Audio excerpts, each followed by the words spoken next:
안녕하세요. 이장훈 노무사입니다. 자, 오늘은 여러분들 34회 공인노무사 시험 노동법 총별 해설을 진행을 할 텐데요. 자, 그 전에 앞서서 간단하게 제 소개를 하면 저는 이제 강의가 만 10년 강의를 했고요. 이제 작년까지는 프라임 법원에서 강의를 하다가 이제 내년도 35회 시험 대비 노단기에서 강의를 진행하게 되었습니다. 자, 일단 여러분들 전체적인 총평 내용을 하기 전에 앞서 가지고요. 이제 여러분들이 수험생 입장으로서 그래도 알아야 될 사항들을 좀 간단하게 말씀을 드리고 제가 총평 해설하도록 하겠습니다. 자, 일단 제가요, 저도 이제 강사다 보니까 시험 문제가 어떤 문제가 나왔는지 수험생보다 저도 더 긴장을 하면서 확인을 합니다. 근데 시험제를 이제 저희도 이제 파일로 전송을 받거든요. 받자마자 표정이 뭐냐? 정말 쌍욕이 나오더라고요. 출제자들이 뭐 저보다 계급장은 더 높겠죠. 저보다 학력도 더 좋을 수 있고요. 업력도 더 좋을 수 있는데 그래도 이건 아니거든요. 그래서 제가 해설 강의에 앞서가지고 여러분들이 이 전체적인 수험생으로서 알아야 될 부분들을 먼저 짚고 그리고 해설 강의를 간단하게 끝내고 그리고 이제 여러분들이 제일 궁금한 점은 그래도 시험이 끝났으니까 내가 어느 정도 점수를 맞을 것인가 그 부분에 대해서 누구보다도 정확하게 제가 분석을 해드리도록 하겠습니다. 자, 먼저 여러분들 출제 관행을 보는데요.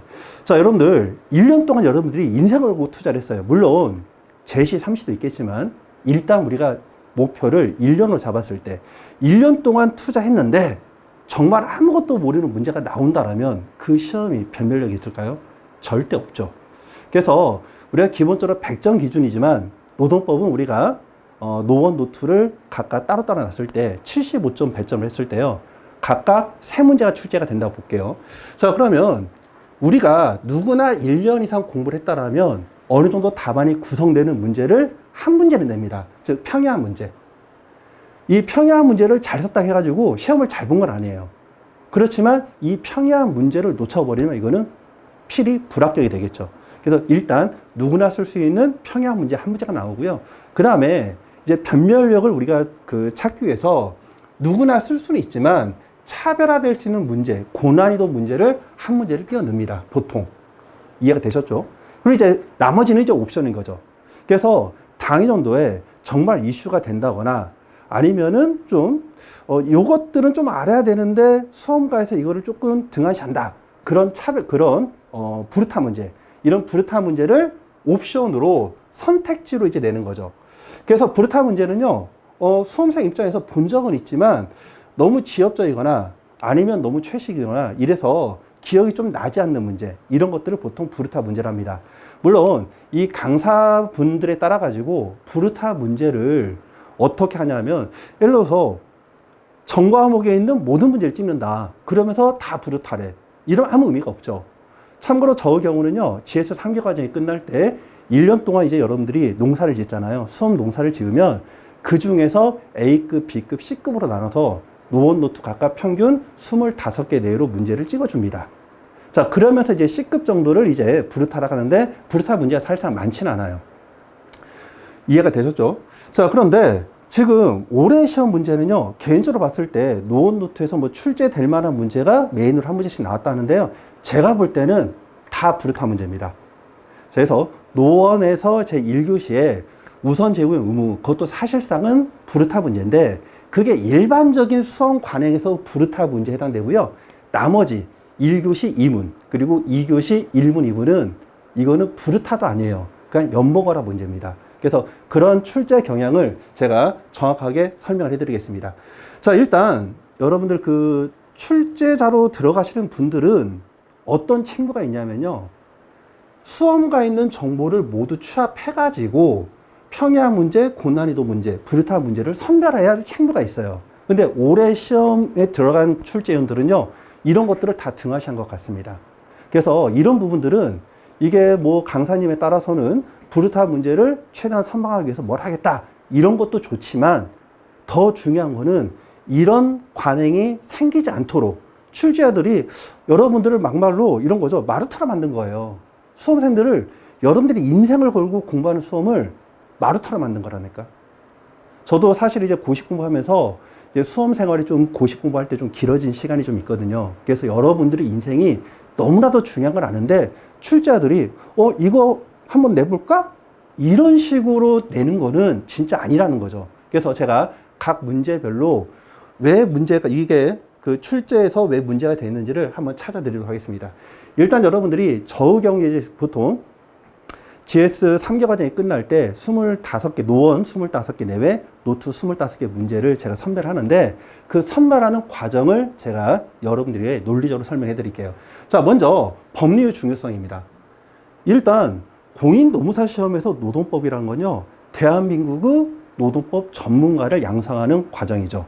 당연히 법리가 제일 중요합니다. 그래서 그래도 노무사가 되려면 이 정도 법리를 가지고서 이 정도 사건 해결을 할 수 있어야 되지. 이런 것들을 기본적으로 깔아주는 거고요. 자, 두 번째는 우리가 노동법은요, 판례주로 나오다 보니까 동일한 판례의 사실관계를 그대로 법붓하진 않습니다. 그래서 미기출 여부도 굉장히 중요한 내용이죠. 미기출 여부. 자, 그 다음에 세 번째는요, 관련된 주제에 대해서 이슈가 되는 최신 판례가 있는 것인가. 그래서 이 세 가지를 종합적으로 고려해가지고 출제를 합니다. 그런데 우리 노무사 시험은요, 특이하게 단문장이 아니라 사례 문제잖아요. 그러면 사례 문제는 뭐가 들어가느냐? 일단 논점의 정리, 법리, 사안의 구성, 사안의 검토, 그리고 우리가 결론 부분이 있죠. 이 중에서 그 여러분들을 어떤 문장력이라던가 아니면 노동법 관련된 전문가로서의 어떤 변별력이 있는 제일 큰 부분은요, 우리가 논점 정리와 사안 검토입니다. 특히 이제 사안 검토가 한 페이지 정도 분량이 나와야 돼요. 분량으로 친다라면 우리가 그 사안 검토 한 페이지가 나오고요. 그 다음에 법리 구성이 2.5페이지, 그리고 논점 정리가 보통 5줄에서 7줄, 그리고 결론 부분이 3줄에서 5줄.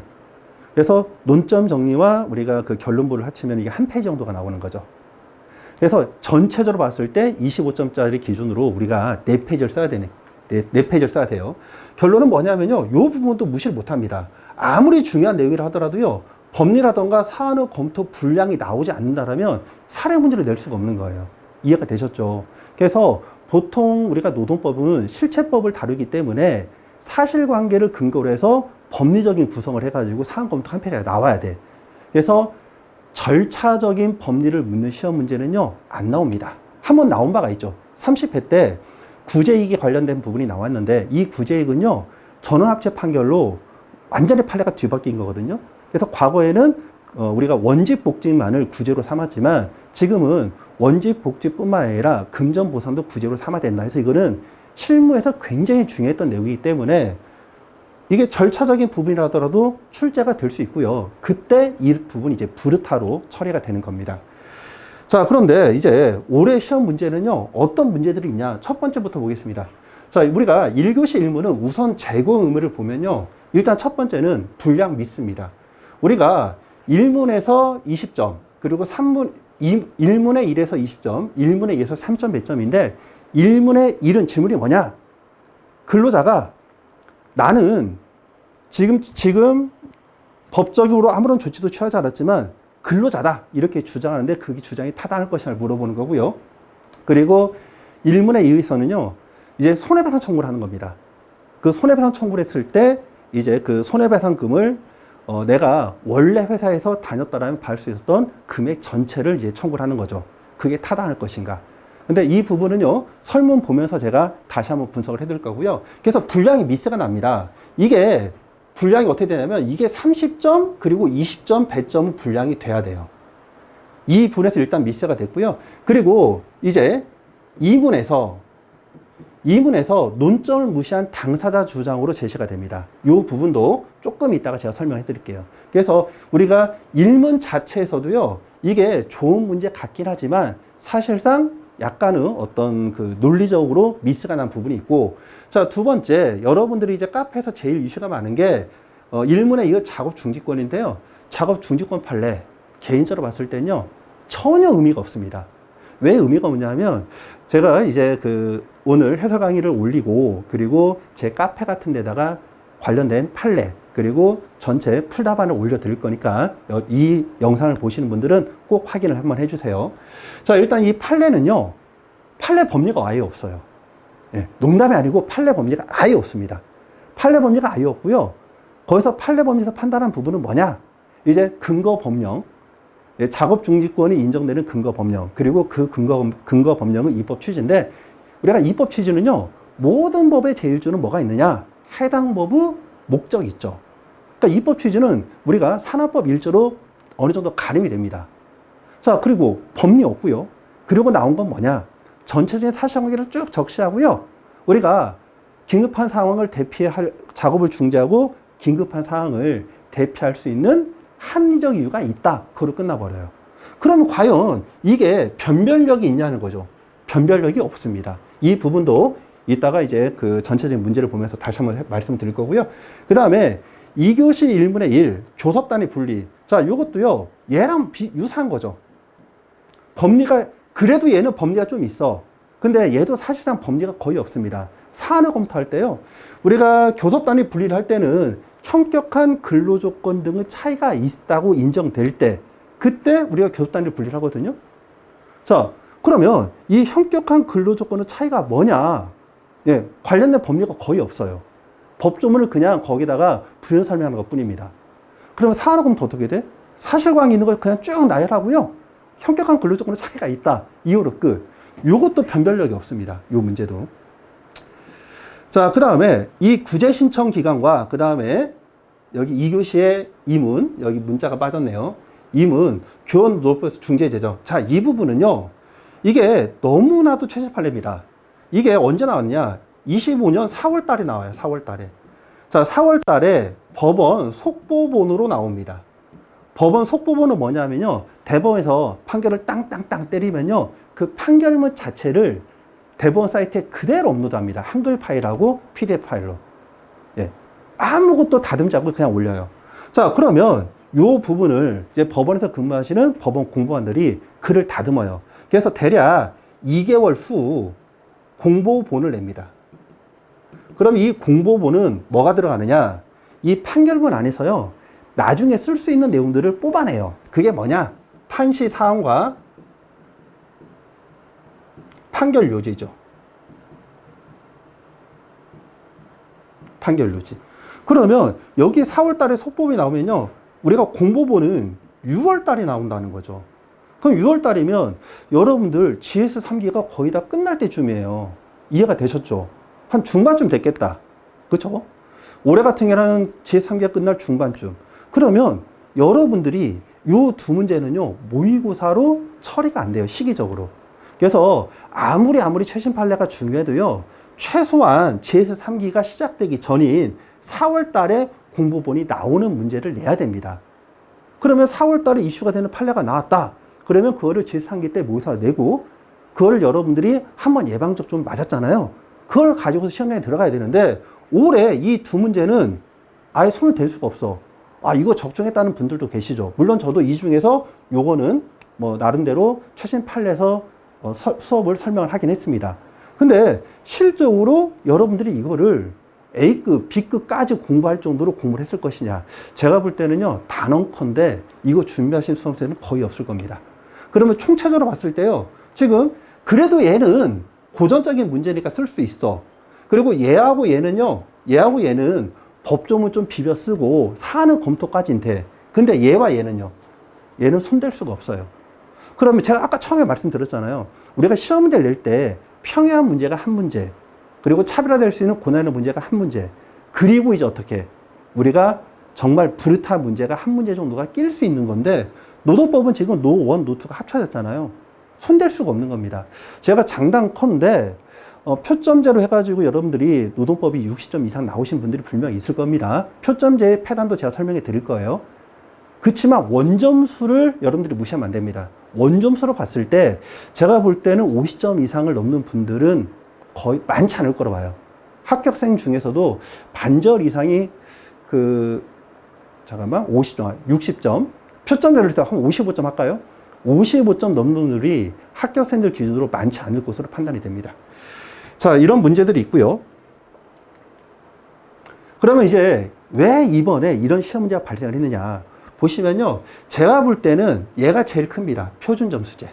출제자들이 자신의 내는 문제에 대해서 책임감이 좀 없는 것 같아요.